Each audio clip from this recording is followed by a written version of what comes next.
What's up, guys? So I want to talk about something that seems to be a reoccurring theme the last couple days, and that's simply just chilling out. And actually, it's pretty convenient. I just finished up a yoga class. I just listened to the Active Life podcast with Will Scooten, and there's a lot of talk about chilling out in that. So I'm kind of in the right mode for it, but especially chilling out when it comes to training. As a lot of you guys might know, we just did a seminar down in Shenandoah CrossFit in Virginia. Check them out on Instagram at Shenandoah CrossFit. Quality place. But I want to kind of go through somebody I spoke to there and the answer for how they can stop their injuries from occurring and stop their limitations is literally just to chill out.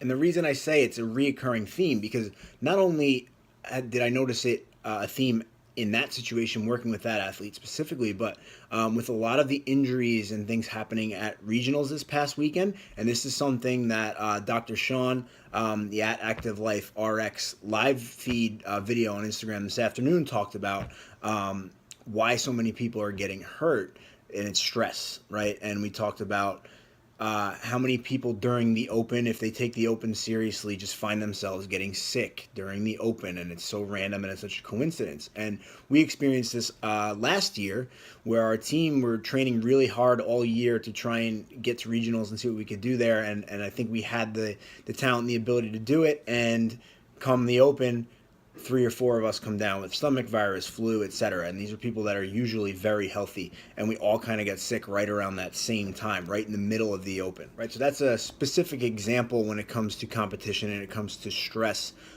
regarding when you are taking something extremely seriously. So I want to talk more about the athlete that I spoke to this weekend. And to give you a quick version, we go through with athletes who are experiencing pain or experiencing symptoms, their flexibility, their mobility, their strength, and then the next thing we talk about is work recovery. So this guy was very high energy. He came in very excited. He came in running around from movement to movement, couldn't wait to do the next thing, which is awesome. All of his mobility tests were full. His movement tests were full. His strength balance numbers at the end ended up being pretty close to balanced, right? And he was trying to understand why he's having all these injuries. About 2 weeks ago, he came into the gym, did 3 beat swings or kip swings, and tore part of his lat. At least that's how he reported it. He said he had a tear in his lat. He felt a sharp pull, a sharp pain when he did the movement. Over the next couple of days, he had some pretty thorough bruising in the area. He actually showed me a picture of it. And he couldn't understand. We were trying to figure out why is he having that injury when it was just part of his warm-up. His mobility and his flexibility are good. His strength balance is solid. So what's going on there? So I talked to him about what his training is like, and he said he's an ultra runner who, by the way, looks like he should be a power lifter, and he's a pretty strong guy. And he says every morning he'll run 6 to 10 miles, and then do some ROMWOD, and then he'll go to CrossFit. And it was like his 5th day in a row of CrossFit, and he came into the warm-up, he felt good, and then that's what happened. So what's going on? It might be pretty obvious from the outside, right?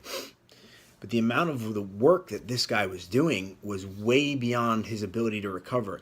And even though he was doing ROMWOD, it was helping him. And he's saying, well, I'm doing it and it makes me feel better, right? But I'm still having injuries. And that's great. You feel better because he's relaxing his central nervous system, right? And you think about doing that stuff. You think about stretching to lengthen your muscle. That actually takes up to 2 weeks of not using the muscle whatsoever for it actually to lengthen, to physically lengthen. But what's happening when you're doing things like yoga and ROMWOD is it's allowing your body to relax, your central nervous system to relax, so you're less tense. So obviously you're going to be able to get into positions better. And that's great for recovery, right? But the problem is he wasn't giving himself enough time for his body to really have that recovery occur and have that. So he wasn't giving his body enough time to recover and to adapt, right? Adaptability is important. When you're training, right, when you're actually trying to make a change to what your body can do or how it looks, etc., you're stressing it, right? You're overloading it to a point, right? And saying, this is what I want you to be able to do, body and mind, and you give it time to register that and say, okay, I need to prepare now to be able to do that again. So I'm going to rebuild myself a little bit stronger, right? And it's about making that little overload and that little overload and then allowing it to adapt. But if you just continue and overload and overload and overload and overload and there's no adaptation, eventually your body breaks down, right? And that's what this guy was finding. There was no time for his body to adapt, no time for it to recover, and it starts breaking down doing simple things like a little kip swing. So what was the solution for him? He said, well, what am I supposed to do? I'm not allowed to do CrossFit anymore. I still want to do ultra marathons. I'm not allowed to do that anymore. No, of course you're allowed to do that, right? But stop training 6 days a week, right? Maybe take those 6 to 10 miles, right? He obviously owns long distance runs and cut that down a little bit, right? Where can you afford to cut back, and where should you start working? He's been an ultra marathon runner for years, right? Do you think if he takes a step back from that and focuses more on CrossFit, which it seems like he wants to do, that he's going to all of a sudden not be able to run? Of course not, right? He's earned that.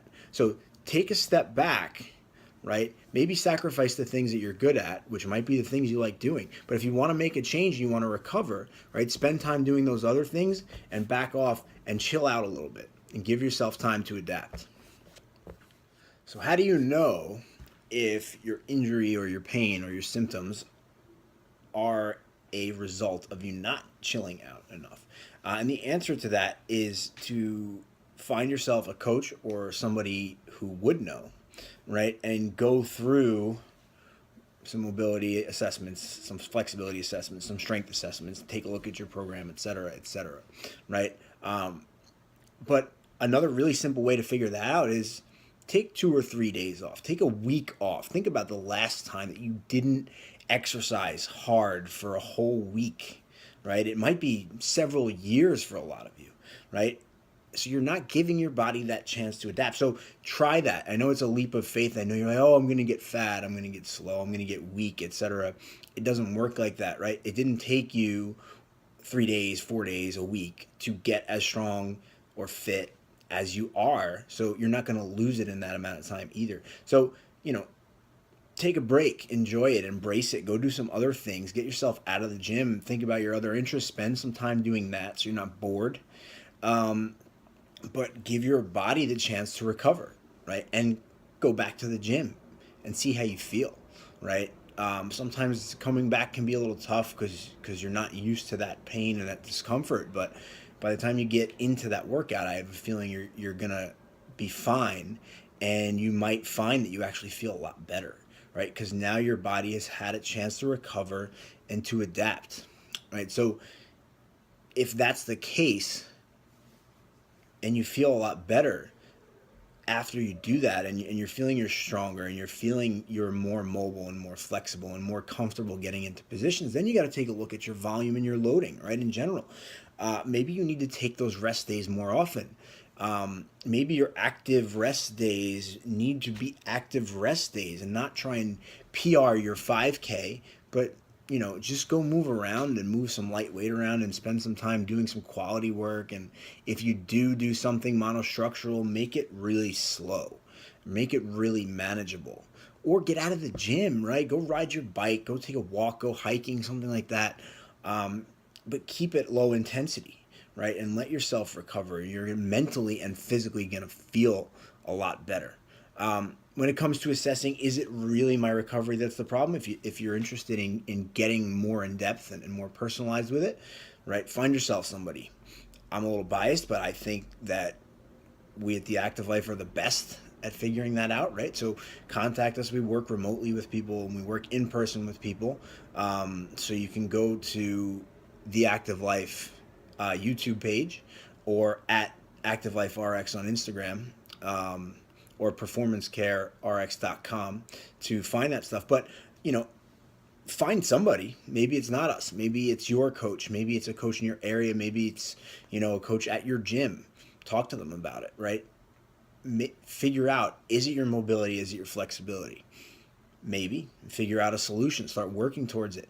Is it your strength balance? Are you weak in certain areas? Are you too strong in certain areas? maybe take a look at it, right? Are you doing too much of a certain movement? Take a look at the programming, right? If you determine that all those things are great and you're still suffering injuries and you're still plateauing or maybe decreasing your fitness or your strength, you're overtraining, right? You're not overtraining, but you're under recovering. You're not doing enough to let your body recover. So that might mean more time off.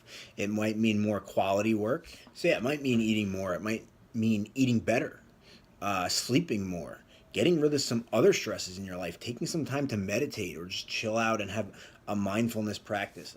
Basically slow it down and let your body recover, right? You're trying to stress your body to a point and allow it to recover, to make changes and to adapt. Give it the chance to do that, right? Try some of those strategies. If you have questions on it, message me, leave comments, etc. And try and point you in the right direction. And yeah, good luck, guys. Embrace it. Chill out. Enjoy it. It feels good. And then you're that much stronger and that much better when you come back. All right. Thanks, guys.